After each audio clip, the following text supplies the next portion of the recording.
Hi guys, Jill here again. Today I'm going to bring you a summary of Assessment 2, which will form the first part of your folio. We'll take a look at the task. There's two parts to this assessment. We'll have a little bit of a look through the rubric and hopefully leave you ready to tackle Assessment 2. As with our last Flip to Collaborate, if you can view this video before you come along to a live session, and then when we get to the live session we'll take more of an approach where you can explore the ideas and develop your understanding for your assessment rather than going over these little details in that precious time. So let's make a start.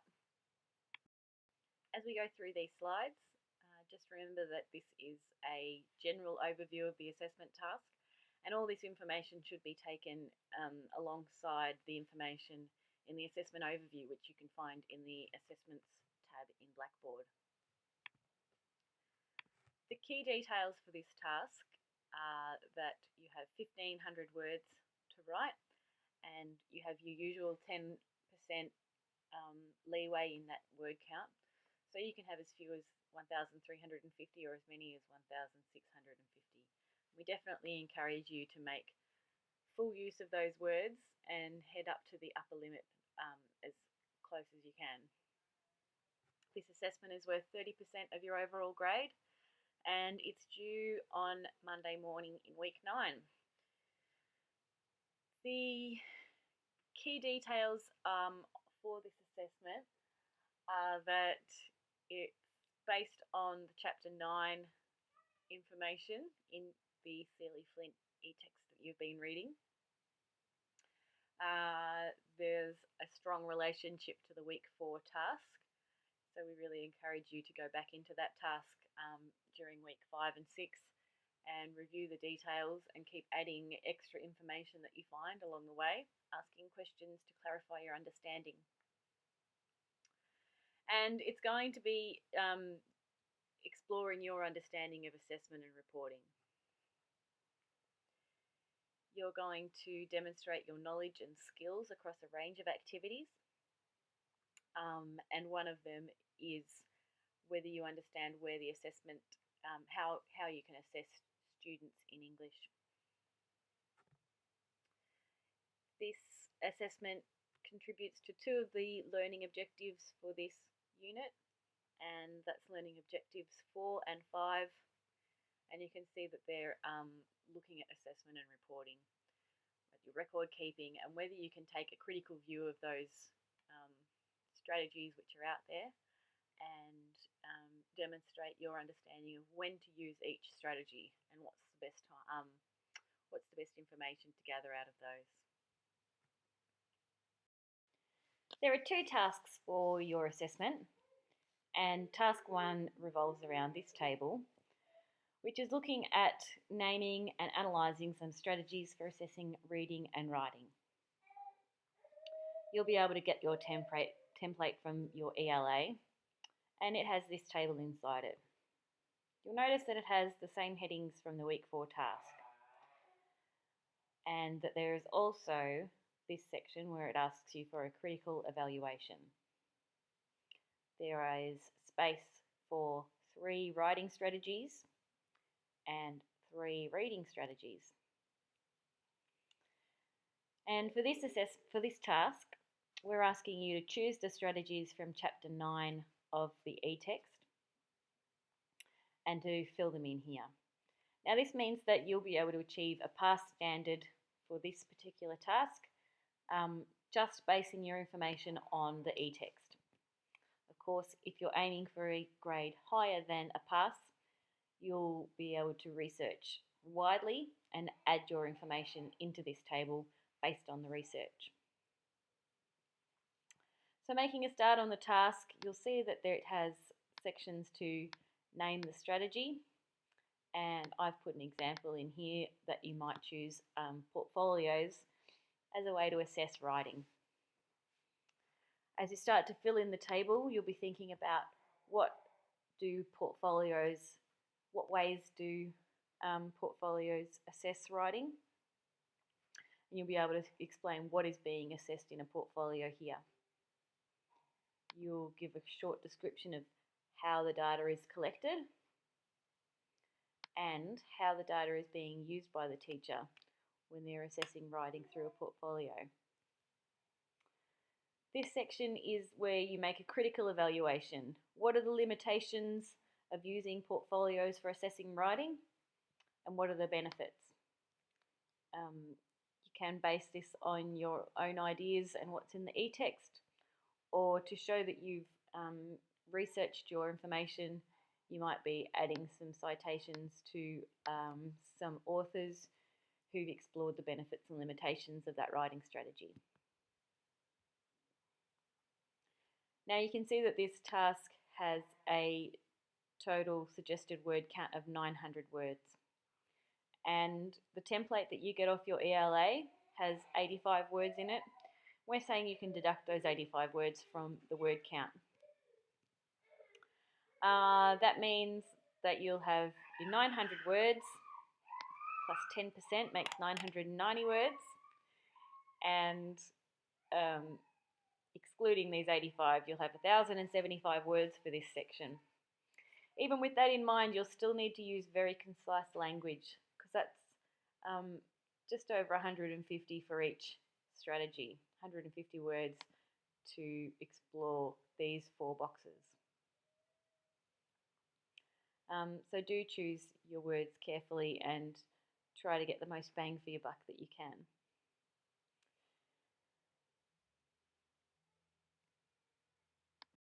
Then we have task 2 for this assessment.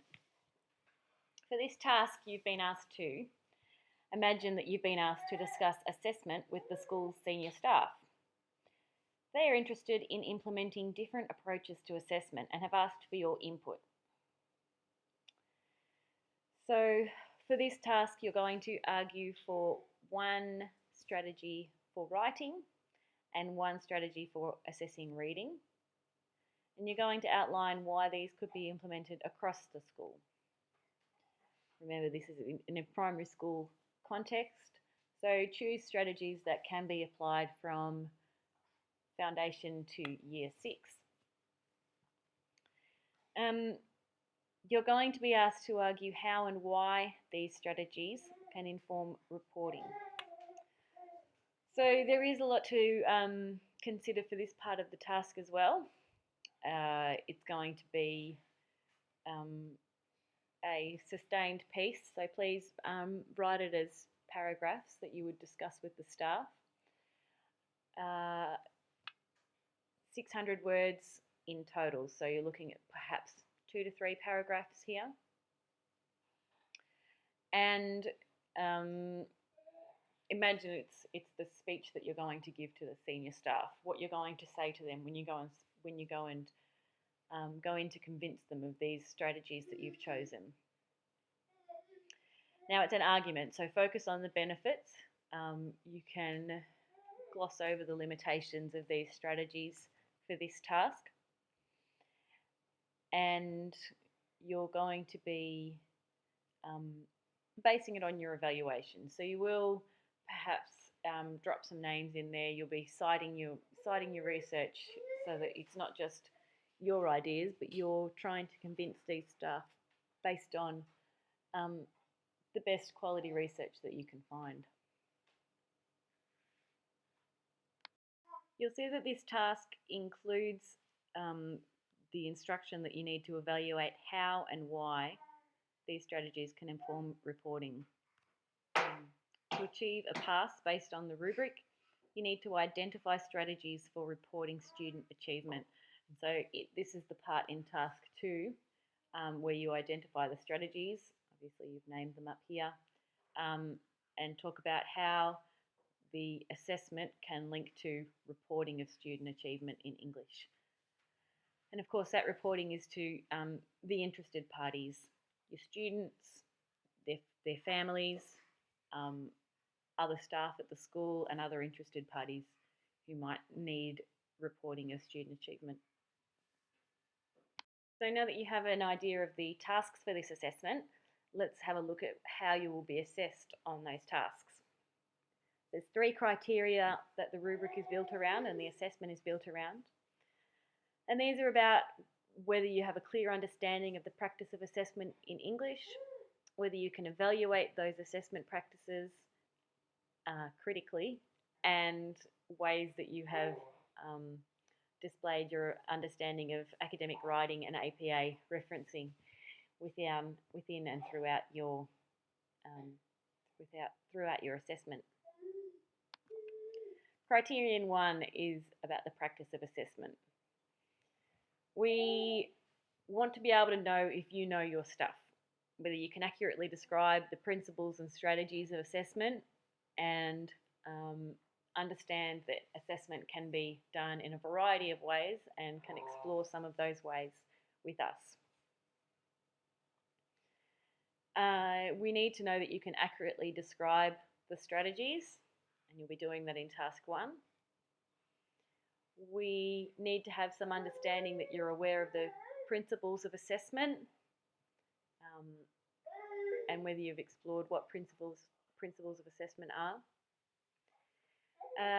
Whether you can develop a clear argument for particular strategies, and you'll be doing that in task 2. And whether you explore various forms of assessment. When you are choosing the 6 strategies for your task 1 table, aim to present a variety of strategies. And there is a variety in that Sealy Flint e-text. So just choose your strategies from there, and you'll be on track with that one. Criterion 2 is showing us your critical evaluation. Putting on that black thinking hat and exploring the limitations of each strategy.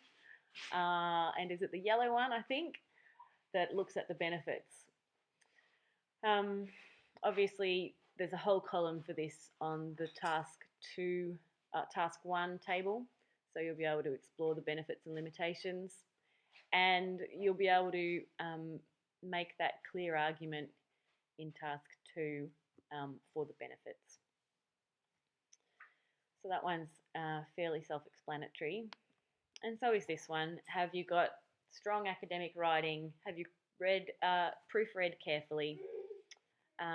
Does your work show attention to detail?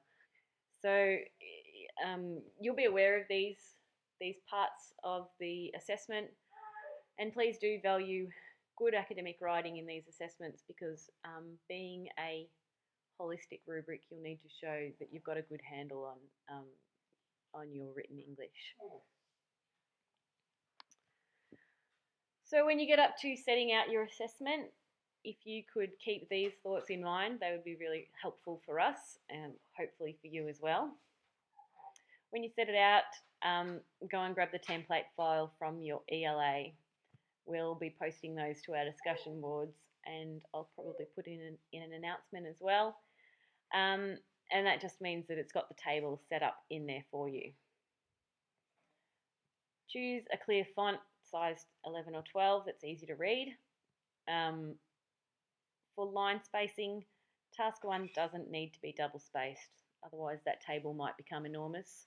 So don't worry about double spacing inside the table, but if you can double space task 2, that would be helpful for us.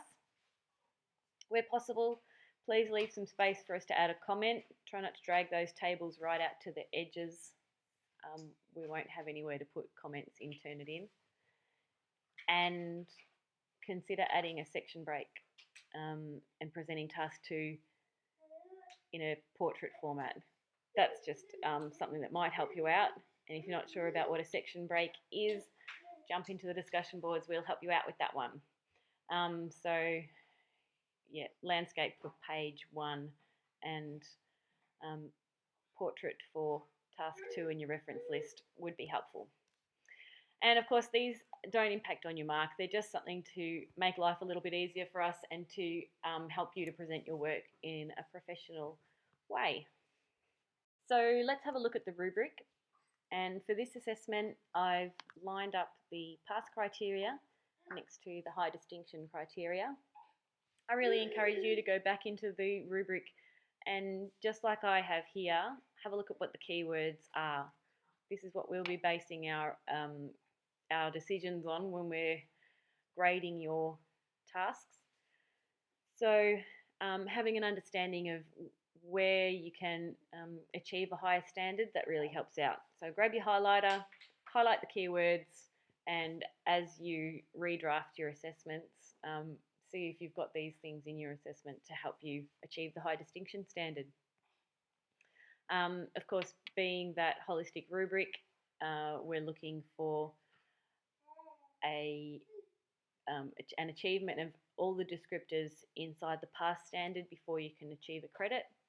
And similarly, you need to achieve all of the credit standards before you can move on to a high distinction, etc., etc. I've split these across because they roughly link back to the assessment criteria.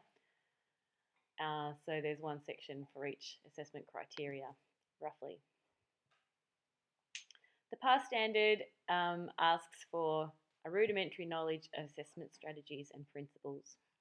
So there's that term there again, assessment principles. Make sure you've got your head around that. We'll be talking about it in the live Collaborate. But if you're not sure what assessment principles are, go out and start to develop that understanding, because you'll need to be able to show that in your assessment to achieve the PASS standard. As you move up past a PASS standard, you'll be showing more depth of understanding. So basic understanding in PASS and depth of understanding in a high distinction. And another important term here is that it's the primary context. We're looking at things that can apply from prep to year 6 or foundation to year 6, and showing your understanding of what's appropriate for a primary school. If you remember that criterion 2 is looking at the critical evaluation and your ability to critically evaluate. So you'll see those terms in here. For a PASS standard, you are showing a developing capacity to name the benefits and limitations. Those things are all sitting inside the table, so so long as you fill in the table, you will be able to achieve the PASS standard fairly in a fairly straightforward way for this assessment. You can also see that to achieve the PASS standard, you'll need to make reference to reporting, not just assessment. And this is mostly relating to task 2, where you're looking at reporting student achievement. Moving up to a high distinction for that criterion, it's the critical insight. So it's more than just naming it. It's showing that you've really considered the ways that the benefits and limitations impact on the strategy or on the use of the strategy. And you're basing that critical insight on wide reading and evidence. You've been out there, done lots of research, you're sharing back with the staff. This is what's important, and this is why it's important. And of course, that wide reading is also for task 1, not just task 2.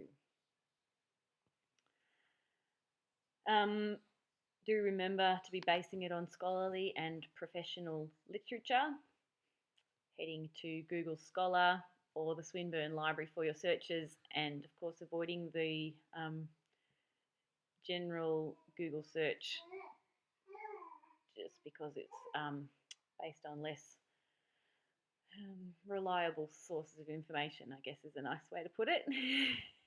Criterion 3 is looking at your academic writing. And to achieve a PASS standard, you'll need to make sure that your conventions of written English are generally adhered to. We're looking for good choice of words, clear meaning. We're looking for a well-written piece for task 2, and you're looking more at bullet points and short snippets for task 1.